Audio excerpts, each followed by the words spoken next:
अस्सलाम वालेकुम क्लास।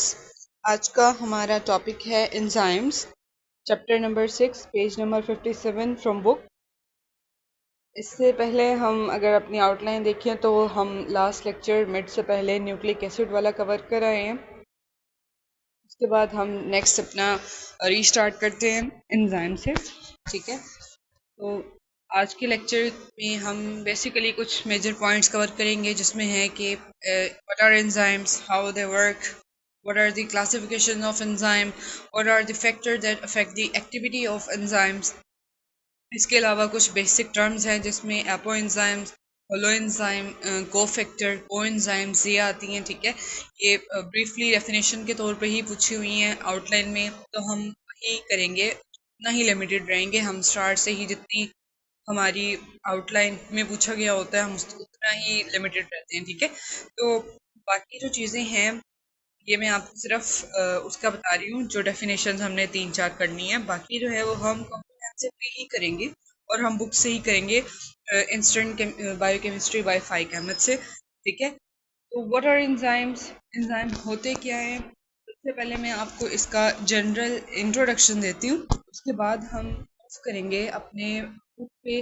ठीक है, वहाँ से मैं आपको टेली करवाऊंगी, मज़ीद लेक्चर हम वहाँ से देखेंगे। एंजाइम बेसिकली हमारी बॉडी में होते हैं, बॉडी का पार्ट होते हैं, बॉडी के मुख्तलिफ केमिकल रिएक्शंस को कैटेलाइज कर रहे होते हैं। ठीक है, तो इसको कहते हैं कि वो एंजाइम।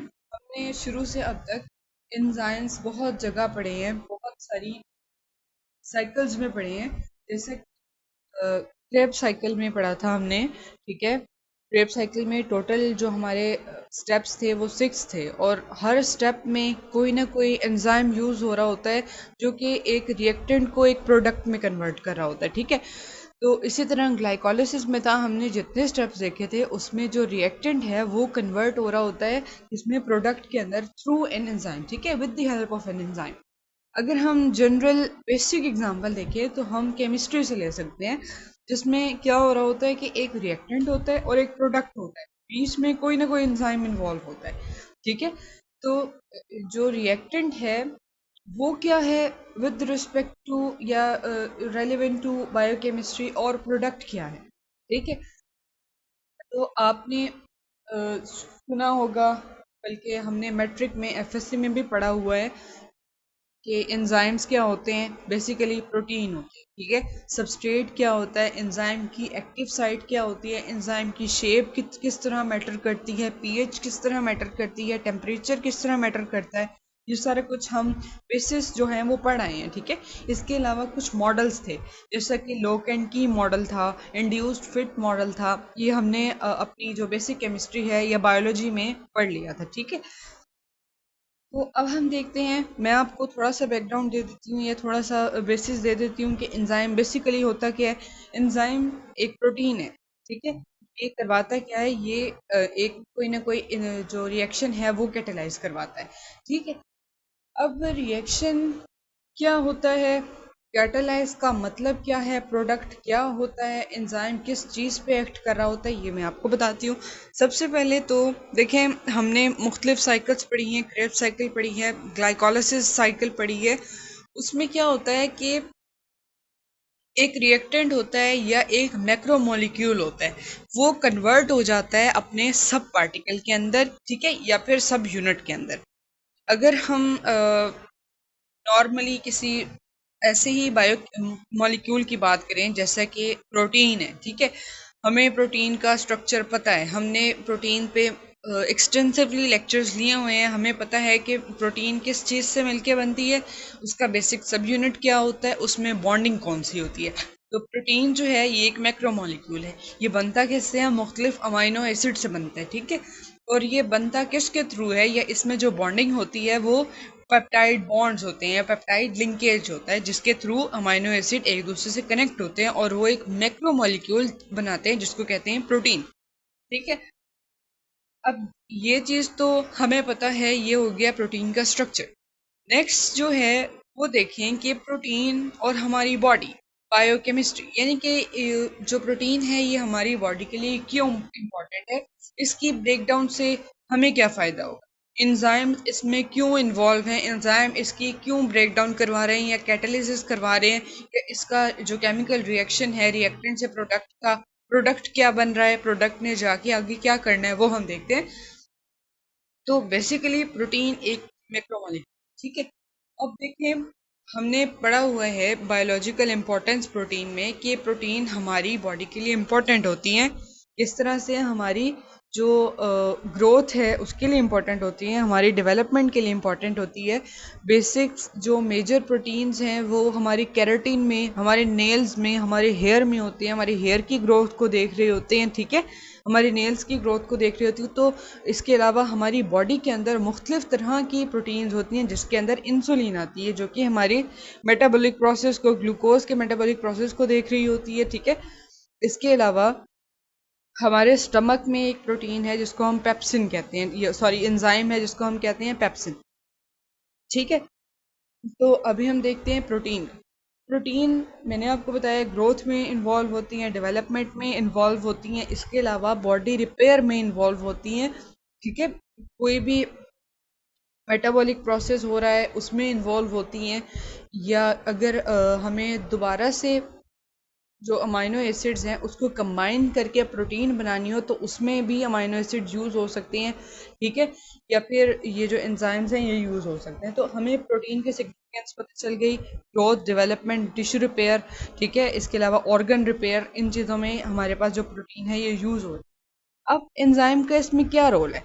देखिए, जो एंजाइम्स होते हैं ज़रूरी नहीं है कि एक मैक्रोमोलेक्यूल को एक एंजाइम ही तोड़े, ठीक है, या एक एंजाइम ही सिंप्लीफाई करें, उसको सिंपल यूनिट्स में कन्वर्ट करें। फॉर एग्जांपल अगर प्रोटीन है तो ज़रूरी नहीं है कि सिर्फ और सिर्फ पेप्सिन जो कि हमारे स्टमक में मौजूद है वो उसकी ब्रेक डाउन करे।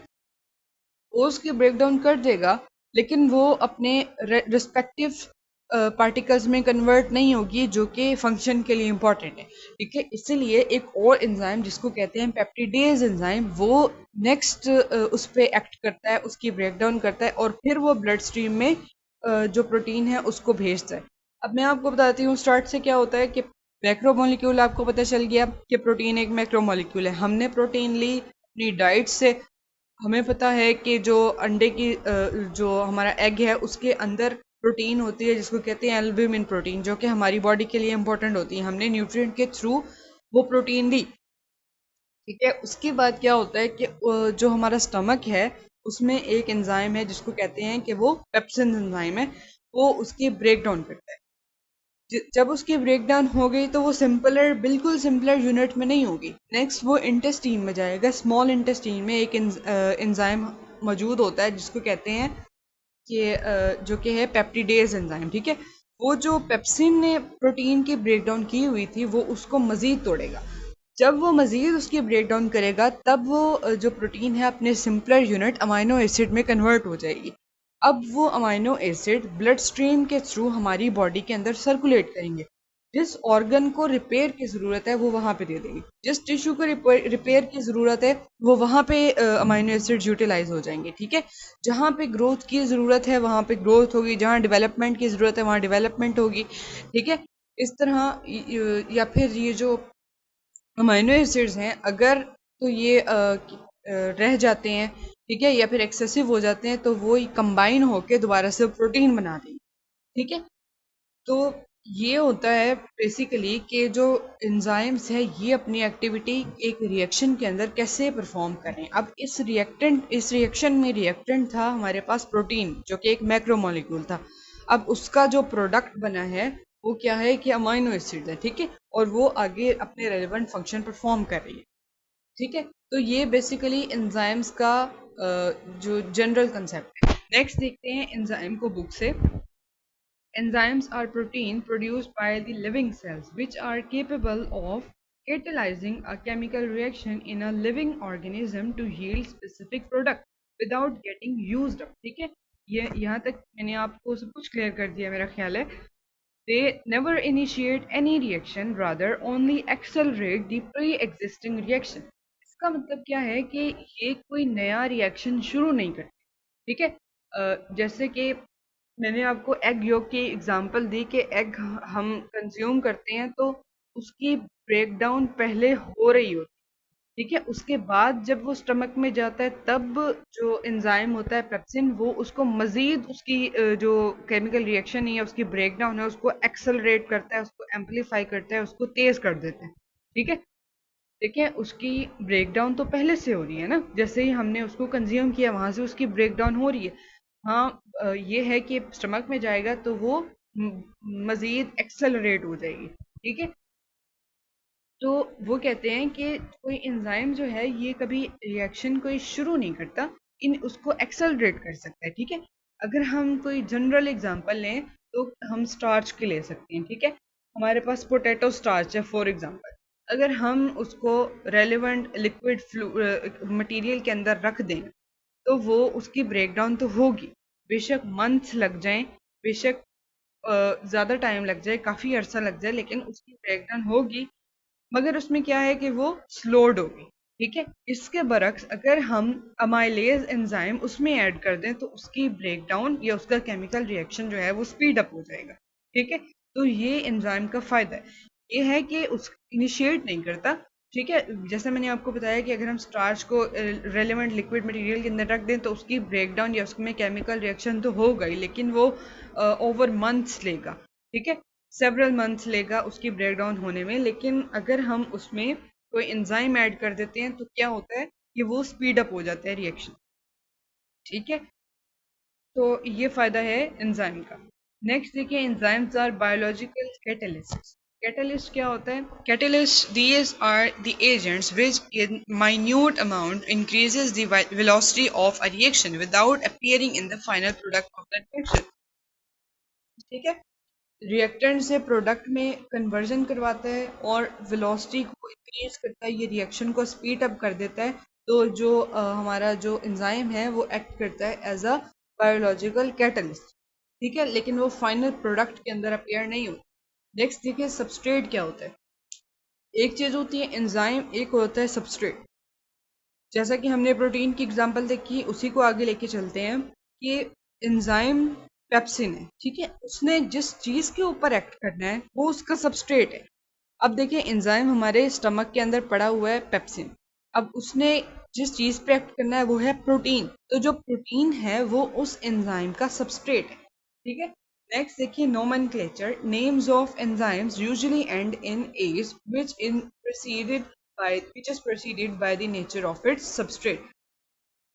ये चीज़ है कि जो एंजाइम्स हैं वो बेसिकली क्लासिफाइड होते हैं मुख्तलिफ उसमें क्लासिफिकेशन में, काइंड्स में। सबसे पहले तो है कि वो नोमेनक्लेचर की बेस पे क्लासिफाई हो सकते हैं। नोमेनक्लेचर का मतलब क्या है कि जिस सब्सटेंस के एंड में ASC आता है वो रिप्रेजेंट कर रहा होता है कि वो एंजाइम। ठीक है। लेकिन वो फंक्शन की बेस पे भी क्लासिफाई हो सकता है। ठीक है। तो ये नोमेनक्लेचर की बेस पे जो क्लासिफाई होते हैं उसका मतलब क्या है कि वो जो एंजाइम्स हैं वो एंड होते हैं ASE से, यानी कि उनका सफिक्स जो है वो ASE है। नेक्स्ट देखिए, क्लासिफिकेशन अब ये है बेस्ड ऑन देयर फंक्शन। ठीक है। Enzymes are classified into 6 major classes which are further divided into sub classes and sub classes, sub classes. The main subclasses are oxidoreductase, transferase, hydrolase, ligase, lyase and isomerase। सबसे पहले देखिए ऑक्सीडोरिडक्टेज, इसके अच्छा जो भी enzymes हम नेक्स्ट पढ़ेंगे वो बेसिकली उसके फंक्शन को ही डेमोन्स्ट्रेट कर रहे होंगे। जैसे कि ऑक्सीडोरिडक्टेज है, ऑक्सीडो मीन्स ऑक्सीडेशन, रिडक्शन में रिडक्टेज मीन रिडक्शन। ठीक है। ऑक्सीजन क्या होता है, ऑक्सीडेशन क्या होता है, लॉस ऑफ इलेक्ट्रॉन, और रिडक्शन क्या होता है, गेन ऑफ इलेक्ट्रॉन। ठीक है। तो इन जो जहाँ पे ये दोनों रिएक्शन साइमल्टेनियसली हो रहे होते हैं उसको हम कहते हैं कि वो रिडॉक्स रिएक्शन। ठीक है। तो जो एंजाइम इन इस तरह के रिएक्शंस में इन्वॉल्व होते हैं या उसको कैटेलाइज करते हैं उसको कहते हैं oxido रिडक्टेजेस।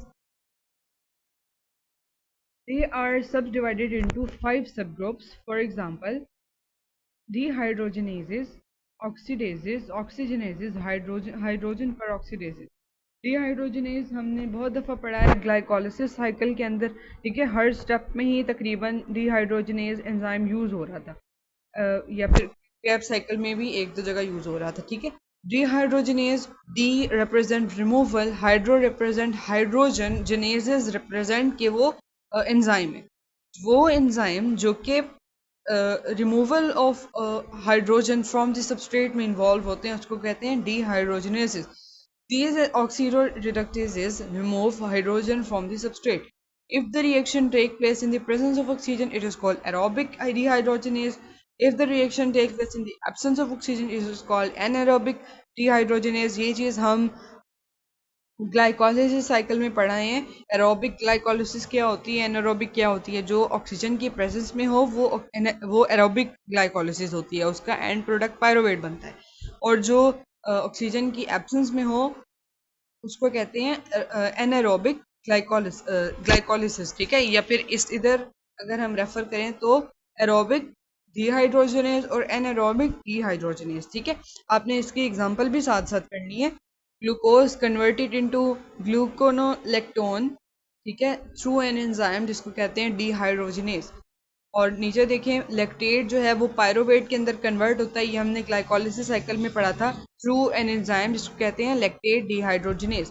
ऑक्सीडेजेस they use only oxygen as hydrogen accept ascorbic acid converted into dehydroascorbate through ascorbic oxidase.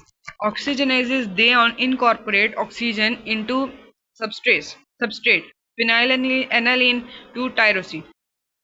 अच्छा, ऑक्सीडेजेस क्या होते हैं और ऑक्सीजनेसिस क्या होते हैं, इनमें क्या फ़र्क होता है बच्चे. जो ऑक्सीडेज होता है वो बेसिकली इलेक्ट्रॉन की रिमूवल करवा रहा होता है. ठीक है, उसको इलेक्ट्रॉन के सिर्फ और सिर्फ वो रिमूवल करवाता है, वो आगे उसको किसी और चीज़ के अंदर ऐड करके आगे रिएक्शन को कैटलाइज नहीं करवा रहा होता, सिर्फ और सिर्फ ऑक्सीजन की रिमूवल जो इलेक्ट्रॉन है उसकी रिमूवल करवा रहा होता है. ठीक है, यानी कि loss of electrons means oxidation, जो कि ऑक्सीडेशन में इन्वॉल्व होता है. ठीक है, अब जो इलेक्ट्रॉन है उसकी क्या सिग्निफिकेंस है ये हम नेक्स्ट चैप्टर में पढ़ेंगे. इलेक्ट्रॉन ट्रांसपोर्ट चेन के अंदर जो इलेक्ट्रॉन है बेसिकली वो एक एनर्जी का सोर्स है. ठीक है, वो एनर्जी रिलीज करवा रहा होता है. तो इलेक्ट्रॉन रिलीज करवाने का मतलब क्या है, एनर्जी रिलीज करवाना है. तो ऑक्सीडेजेस इन्वॉल्व होते हैं रिमूवल ऑफ इलेक्ट्रॉन्स में. अब जो ऑक्सीजनेज होता है कि रिमूवल ऑफ इलेक्ट्रॉन तो हो गई, ऑक्सीजनेज क्या करवाएगा, ये किसी न किसी सबस्ट्रेट के अंदर किसी न किसी मॉलिक्यूल के अंदर उस ऑक्सीजन को जो ऑक्सीडेज ने रिमूव करवाई थी उसको इनकॉर्पोरेट करवा देगा. ठीक है, तो उसको कहते हैं ऑक्सीजनेज एंजाइम. नेक्स्ट आपने ये सारी क्लासिफिकेशन करनी है एंजाइम्स की, जैसे कि हम फ्लो चार्ट बाकी चैप्टर्स में कराए हैं, कार्बोहाइड्रेट्स का, प्रोटीन्स का, फैट्स का. इसी तरह आपने क्लासिफिकेशन करनी है एंजाइम्स की. नेक्स्ट है कि हाइड्रोजन परऑक्सीडेज. अब आपको पता है कि जो हाइड्रोजन पर ऑक्साइड है ये एक टॉक्सिक गैस है. ठीक है, एक हार्मफुल सब्सटेंस है जो कि जहरीला साबित हो सकता है, हार्मफुल साबित हो सकता है बायोलॉजिकल जो उसके लिए. ठीक है, तो there are two types, peroxidases and catalases. अब इनमें क्या फ़र्क है, कैटालेस जो एंजाइम है ये जो हाइड्रोजन परऑक्सीडेज बनी है बच्चे, हाइड्रोजन परऑक्सीडेज जो है ये किसी भी साइकिल के थ्रू एज एन इंटरमीडिएट बन सकता है, एज अ बाई प्रोडक्ट बन सकता है. ठीक है, तो उसमें आगे हमें पता है कि ये टॉक्सिक है. ठीक है, ये हार्मफुल है, हमने इसकी नेक्स्ट उसको या फिर ख़त्म करना है ऑक्सीजन रिमूव करवा के, या फिर उसको हमने किसी और चीज़ के अंदर कन्वर्ट करवा देना है. इसको हमने एज एन इंटरमीडिएट लेना है या अनस्टेबल मॉलिक्यूल लेना है, तो कोई ना कोई चीज़ नेक्स्ट इन्वॉल्व होगी इसकी किसी और चीज़ के अंदर ऑक्सीडेशन करवाने में या इसको किसी नेक्स्ट चीज़ के अंदर कन्वर्जन करवाने में. तो अब ये जो दो मुख्तलिफ चीज़ें हैं, दो मुख्तलिफ एंजाइम्स है, कैटालेस और परऑक्सीडेज. ये क्या करवाता है, कैटालेस जो है जो हाइड्रोजन परऑक्सीजनेज बना हुआ है उसमें से ऑक्सीजन रिमूव करवा के उसको वाटर में कन्वर्ट कर देता है और साथ एक ऑक्सीजन का मॉलिक्यूल सेपरेटली रिलीज करवा देता है. ठीक है, ये जो करवाता है ये कैटालेस करवाता है. परऑक्सीडेज क्या करवाता है, परऑक्सीडेज इस मॉलिक्यूल को H2O2 को, यहाँ पे मेरा ख्याल है उन्होंने मिस्टेकनली H2O लिखा हुआ है, ये H2O2 है नीचे रिएक्शन में. ठीक है, जो परऑक्सीडेज होता है ये हाइड्रोजन परऑक्साइड को किसी और चीज़ के अंदर उसकी ऑक्सीडेशन करवा देता है. ठीक है, नेक्स्ट है transferase, they catalyse the exchange of groups. अब ट्रांसफर से निकला है एक्सचेंज, यानी कि ट्रांसफर करना, ठीक है। तो between two compounds, transaminases, phosphotransferases, transmethylases, transpeptidases और ट्रांस एसाइलेजेस। ट्रांस अमाइनेज क्या होता है? Catalyse the exchange of amino group between an amino acid and keto acid, ठीक है। दो ग्रुप्स के अंदर जो है वो एक्सचेंज करवा रहा है amino amino group between amino acid and keto acid. तो वो बन जाएगा अमाइनो एसिड, जो बन जाएगा वो कीटो एसिड बन जाएगा, और जो कीटो एसिड है वो अमाइनो एसिड बन जाएगा। For example ALT and AST। अच्छा, इसका जो डिटेल्ड है वो हम नेक्स्ट में देखेंगे, ALT और AST को। मैं आपको वैसे बता देती हूँ। ALT stands for alanine transaminase और SGPT। AST stands for aspartate transaminase और SGOT, ठीक है। ALT एंड AST बेसिकली ये दोनों हमारे लिवर में होते हैं, ठीक है। इसका हाई कंसंट्रेशन जो है वो हमारे लिवर में होता है। तो ये जो है ALT और AST ये दोनों एंजाइम्स हैं। अब ये हमारे लिवर का फंक्शन प्रॉपरली चेक करने के लिए भी इस्तेमाल हो सकते हैं। फॉर एग्जांपल एक स्पेसिफिक कंसंट्रेशन होती है इसकी हमारे लिवर के अंदर, अगर तो वो एलिवेटेड है तो ये सिंबलाइज कर सकता है कि हमारा जो लिवर है वो डिसफंक्शन है, या फिर लिवर में कोई ना कोई डिसऑर्डर है, कोई ना कोई डिजीज है, ठीक है, जिसकी वजह से AST और ALT के लेवल्स इंक्रीज हुए हैं, ठीक है। तो ये दोनों एंजाइम इसलिए यूज होते हैं। इसको हम नेक्स्ट में मजीद देख लेंगे, ठीक है। अच्छा, जो नेक्स्ट है ना वो आपकी बुक में दिया हुआ है। यहाँ से एक पेज मेरा ख्याल है मिसिंग है, तो आप अपनी बुक से रेफर करें। B. Phosphotransferase catalyze the transfer of phosphate group, also called kinases. Phosphotransferase में क्या होता है? वो ट्रांसफर फोस्फेट ग्रुप करवा रहा होता है। इसकी एग्जांपल हमने पढ़ी है ग्लाइकोलिसिस के अंदर। ग्लूकोज जो है वो टूटती है या कन्वर्ट होती है ग्लूकोज 6 फोस्फेट के अंदर थ्रू एन एंजाइम हेक्सोकाइनेज, ठीक है। तो जो ये रिएक्शन है ये फोस्फोट्रांसफरेज में आता है। नेक्स्ट है transmethylase catalyse the transfer of methyl group, जैसा कि उसका नाम इंडिकेट कर, ठीक है। Noradrenaline to hippuric acid through transmethylase enzyme, जिसमें है SAM। Transpeptidase catalyse the transfer of peptides और अमाइनो एसिड, ठीक है। अमाइनो एसिड की ये ट्रांसफर करवा रहा होता है बेंजोइक एसिड से हिप्यूरिक एसिड में थ्रू ग्लाइसिन। नेक्स्ट है transacylase catalyse the transfer of acyl group. Next देखिए हाइड्रोलिसिस। हाइड्रोलिसिस क्या है? ये catalyses hydrolysis of a compound by the addition of water. Hydrolysis क्या होता है? Hydro means water, break down of water is called hydrolysis. तो जो enzyme involve होता है हाइड्रोलिसिस में वो है हाइड्रोलिसिस, ठीक है। इसमें जो नेक्स्ट है ना, आपने सिर्फ इसकी स्टेटमेंट कर लें कि converted catalyze hydrolysis of a compound by the addition of water into substrate, protein hydrolyzing enzymes, carbohydrate hydrolyzing enzyme। इसकी आप डिटेल में ना जाए, ठीक है। नेक्स्ट देखें lipases, they break down triglycerides, neutral fats to release glycerol। हमें पता है कि लिपिड्स का या फैट्स का जो बेसिक यूनिट होता है वो ग्लिसरॉल होता है और फैटी एसिड्स होते हैं, ठीक है। तो जो एंजाइम फैट्स की ब्रेक डाउन करवा रहा होता है और उसको कन्वर्ट कर देता है उसके बेसिक यूनिट जिनमें ग्लिसरॉल और फैटी एसिड आता है, उसको कहते हैं लाइपेज एंजाइम, ठीक है। नेक्स्ट देखें, ये आगे आपने नहीं करना।